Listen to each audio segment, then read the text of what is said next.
The fluorescent lights buzzed like dying insects above Marcus's head as he clocked in at 11:47 p.m. 13 minutes late again. The security desk at Meridian Medical Center sat like an island in a sea of darkness, its monitors casting an eerie blue glow across his weathered face. "Third time this month, Rodriguez," he muttered to himself, knowing his supervisor would have something to say tomorrow.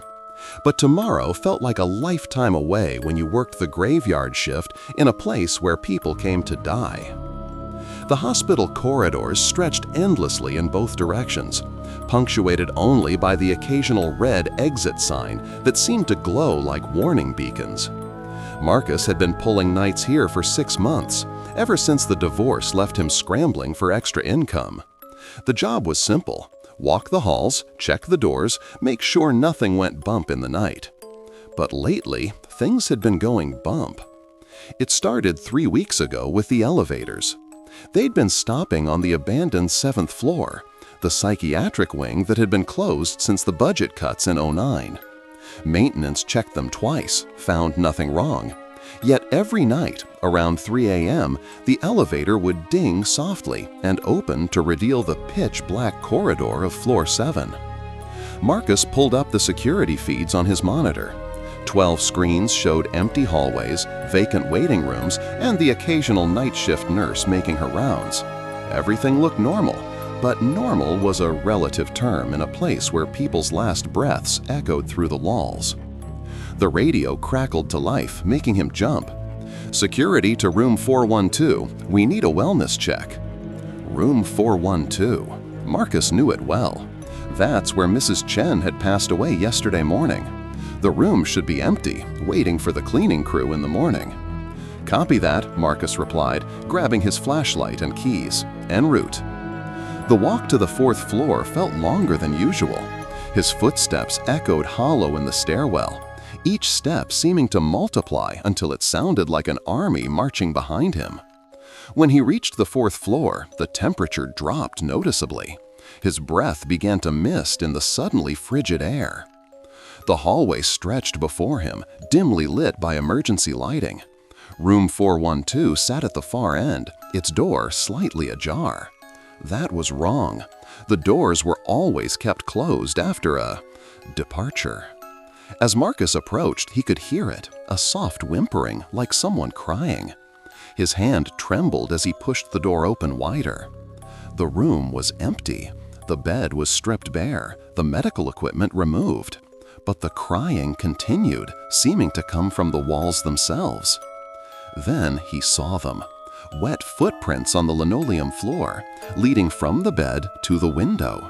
Small feet like those of a child. Marcus followed the trail with his flashlight beam, his heart hammering against his ribs. The footprints stopped at the window, where tiny handprints were pressed against the glass from the inside. That's when he heard the voice, barely a whisper. "Help me." The lights went out. Emergency power failed. In the suffocating darkness, Marcus heard the unmistakable sound of the door slamming shut behind him. And then he heard the children singing. 3 hours earlier, Dr. Sarah Chen had been reviewing patient files in her office when she stumbled across something that made her blood run cold. Her grandmother's medical record from 1987. Mrs. Chen had died in room 412 just yesterday, but according to this file, she had also died in the same room 38 years ago. The impossible document showed her grandmother's photo, birth date, and admission details, all identical to yesterday's patient. But this Mrs. Chen had died during the hospital's darkest chapter, the pediatric ward scandal of 1987. Sarah's hands shook as she read the yellowed pages.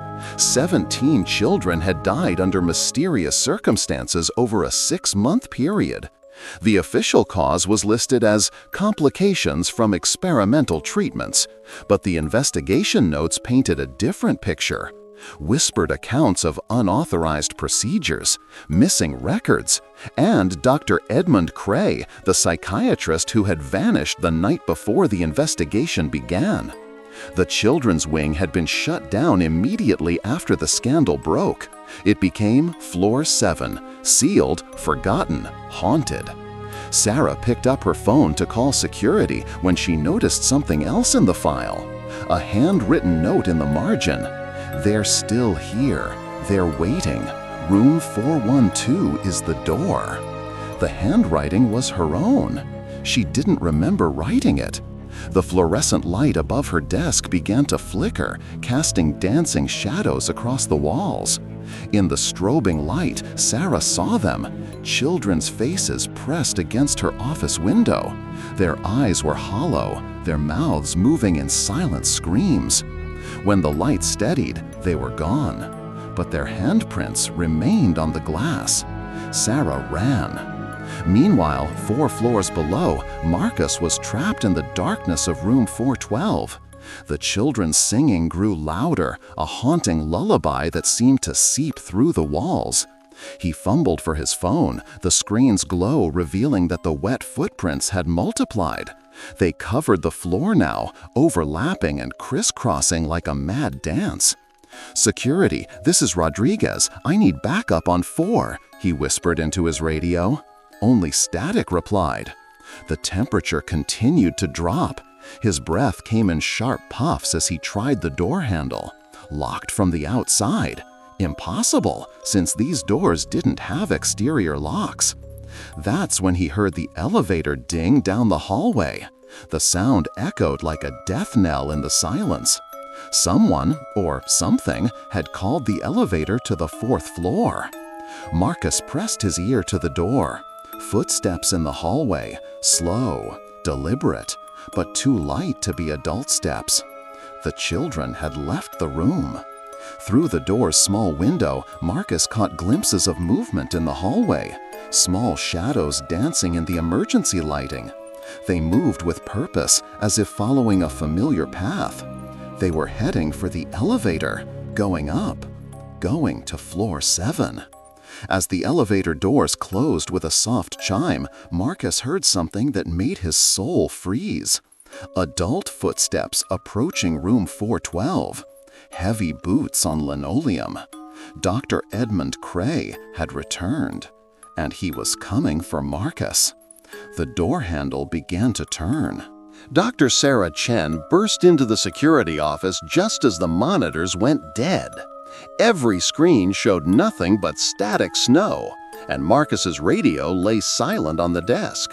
"Where's the guard?" she demanded of the night nurse who'd called for the wellness check. "Room 412, the nurse replied, her face pale. "He went up 20 minutes ago. We haven't heard from him since." Sarah grabbed the radio. "Marcus, respond. This is Dr. Chen." Silence. She had to tell someone about the file, about what she'd discovered. But who would believe her? That her grandmother had somehow died twice in the same room, 38 years apart? That she'd found her own handwriting in a file from 1987, 7 years before she was born? The elevator dinged behind them. Both women turned to see the doors sliding open to reveal floor 7. The abandoned psychiatric wing beckoned with its corridor of shadows. But something was different now. The darkness wasn't empty. Children's laughter echoed from within. "We can't go up there," the nurse whispered. "That floor's been sealed since Dr. Cray's experiments," Sarah finished. "I know, I read the file." What she didn't tell the nurse was what else she'd found in that file. The real reason the children had died. They hadn't been patients at all. They were the children of hospital staff, taken during their parents' night shifts. Dr. Cray had been using them in mind transfer experiments, trying to achieve immortality by moving his consciousness into young bodies. The experiments had failed. The children died, but their souls remained trapped between worlds, and Dr. Cray's consciousness had scattered into the hospital itself, waiting for the right moment to reunify. The door to floor 7 was that moment. In room 412, Marcus faced the impossible. Dr. Edmund Cray stood before him, but not as he should be. Not as an 80-year-old man who'd been missing for decades. This was Cray as he'd been in 1987, middle-aged, wearing a blood-stained lab coat, his eyes reflecting a madness that transcended death. "You've seen them, haven't you?" Cray's voice was a whisper that filled the room. "My children. They have been waiting so patiently for me to return." Marcus pressed himself against the window. "You're dead. You died years ago." Cray smiled, and Marcus saw that his teeth were black, rotted. "Death is simply another state of being, Mr. Rodriguez. I've been learning that for 38 years. The children taught me. They showed me how to exist in the spaces between heartbeats, in the pause between breathing." The wet footprints began to glow with a pale phosphorescence. The children's shapes materialized in the light, 17 small figures standing around the room's perimeter. "They want to go home," Cray continued, "but they can't leave without a living soul to guide them. That's where you come in." Marcus realized the truth with growing horror. The wellness checks, the elevator stopping on 7, his grandmother's impossible medical record, it was all connected. The hospital itself was a trap, collecting souls to power Cray's resurrection. "The Chen woman, she's the key," Cray said, reading Marcus's thoughts. "Her family line has a special connection to this place. Her grandmother's death yesterday completed the circuit. Now I can reclaim my body, my life, my work." Through the window, Marcus saw Sarah Chen stepping into the elevator, heading up to floor 7. She was walking into Cray's trap. The children began to sing again, but this time Marcus understood the words. "Ring around the hospital, pocket full of souls, 7 floors of sorrow, we all fall down." As they sang, Marcus felt his life force being pulled from his body. He was becoming one of them, a lost soul trapped in Meridian Medical Center forever. But in his fading consciousness, he managed to grab his radio one last time.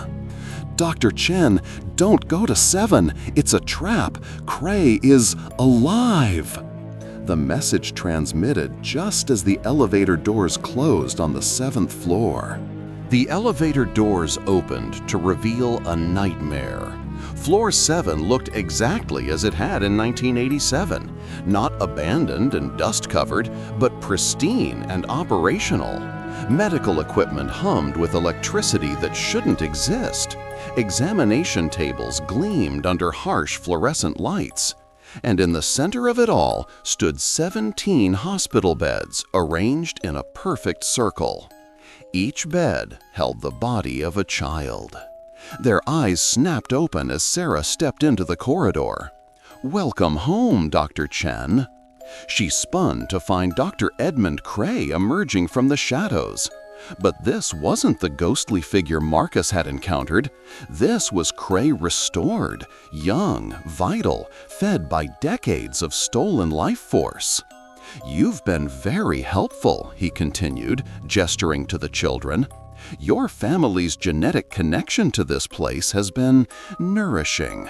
Your grandmother's death yesterday provided the final catalyst I needed." Sarah backed toward the elevator, but the doors had already closed. The buttons were gone, replaced by smooth metal. The wellness check was a lie, she realized. You orchestrated everything. Of course, I needed to draw you here at the moment of convergence, midnight on the anniversary of my first successful transfer. Cray smiled, and Sarah saw that his face was changing, aging rapidly before reverting to youth. These children have been maintaining my existence for 38 years, but they're depleted. I require fresh subjects. The children sat up in their beds. Their movements were mechanical, puppet-like. black veins spiderwebbed across their pale skin. You see, Dr. Chen, consciousness is just energy. It can be moved, stored, shared. I discovered how to fragment my soul across multiple vessels while maintaining my core identity. But the process requires constant renewal. Sarah noticed something else: security monitors showing the entire hospital. In one screen, she saw Marcus collapsed in room 412, his body perfectly still. Other screens showed night shift workers throughout the building, all frozen in place like statues. "Every soul in this building now belongs to me," Cray said. "But you, Dr. Chen, are special. Your family line carries a genetic marker that makes you the perfect permanent host. When I transfer into your body, I won't need the children anymore."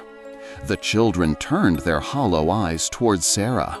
In unison, they spoke, "Set us free." That's when Sarah understood. The children weren't Cray's allies, they were his prisoners.